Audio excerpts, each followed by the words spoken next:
ayaa salaan sharaf ka qaatay saraakiisha iyo cutubyo kamid ah ciidanka daraawiishta ee xerada xorgoble tababarka uga socday. Madaxweynaha ayaa kormeerkiisa kadib ka qayb galay munaasabad lagu daafurayay xerada tababarka ciidanka ee xorgoble, waxaana munaasabadan qayb ka ahaa qaar kamid ah guddiga dib u habeynta iyo tayeynta ciidamada dowladda Puntland oo ah guddi ka kooban wasiiro, waxgarad, odayaal dhaqameed, saraakiil ciidan, culimo awdiin iyo kooxda fanaaniinta horseed iyo marti sharaf kale ayaa ku sugnaa hoolka. Duqa degmada Qardho Cabdi Saciid Cismaan Dheere iyo gudoomiyaha gobolka Karkaar Saciid Maxamed Faahiye ayaa ka hadlay ugu horeyntii munaasabada lagu daafurayay xerada tababarka ciidanka ee xorgoble. barnaamijka loo yimaado waxa weeye daafurka xerada xorgoble ee ciidamada seen u jeedo maanta waxa lagu kordhiyay agab dhan 490 lagu dhuftay 360 mitir oo xeradan ay ka kooban tahay oo runtii inta la mariyay deyn weyn iyo afar meelood oo koobaadiya iyo qolob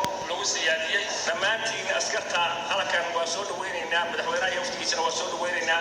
dugsigan sida la sheegay dugsi tababar weeye.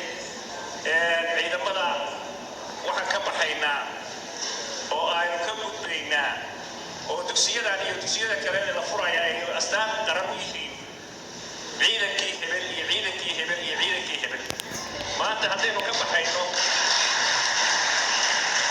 ciidankii hebel iyo ciidankii hebel iyo ciidankii hebel aynu u gudbayno ciidan Puntland leedahay oo ururo iyo sidii la arki jiray guutooyin iyo kooxo iyo horimo ku saabsan waa ilaahay maadiis. Kooxda fanaaniinta horseed ayaa soo bandhigtay suugaan iyo heesa ay uga hadlayaan awoodda ciidanka Puntland, halka mas'uuliyiin kale oo kamid yahay wasiirka wasaaradda maaliyadda dowladda Puntland, taliyaha ciidanka daraawiishta Puntland ay ka hadleen munaasabadan.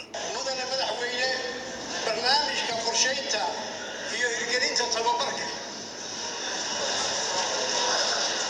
maanta halka laga furayo waa fikradii aan adiga aan aabbaha u ahay si loo helo ciidan tayo leh, aqoon leh oo ku guulaysta furitaanka. sidaa tidhi hadda waxaynu furay xorgoble ugu horeeya meeshii ciidanka lagu tababari lahaa. intii kalena way noo harsan tahay, laakiin waanu kula wadaynaa ilaa meesha ugu dambaysa ee ciidan qaran aynu gaadhin. madaxweyne, ciidanka waxaa leedahay maanta halka jooga waa laba. waxa weeye xaruntii lagu tababari lahaa oo aynu maanta furayno iyo ciidankii lagu tababari lahaa oo isagana aynu soo xullay oo maanta halka jooga oo 500 iyo siyaada dhan ah.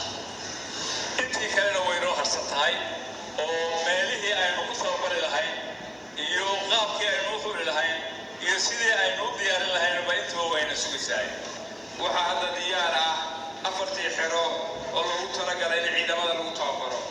xeradii ugu horeysay waa tan, waa xerada xorgoble oo maanta furayno. xerada labaad oo lagu xigi doonta haddii rabbi sida taliyuhu sheegay waa xerada Abqaale. waxaa ku xigi doona 2 xero oo kale oo ah Baran iyo Go'ane. haddii ilaahay waxaa la helayaa ciidan Puntland leedahay oo la garanayo. waxaa lagu darayaa oo la wadaa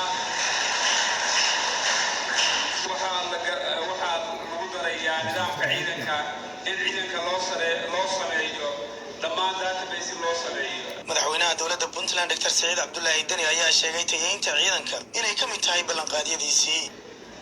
haddaan khaldanayn xerada abaabulkeeda waxaan bilownay bishii 3aad filaas waxay haddaan khaldanayn bil annagoo joogin la qorsheyn ugu horreey waxay inaan xerooyinka bilowno.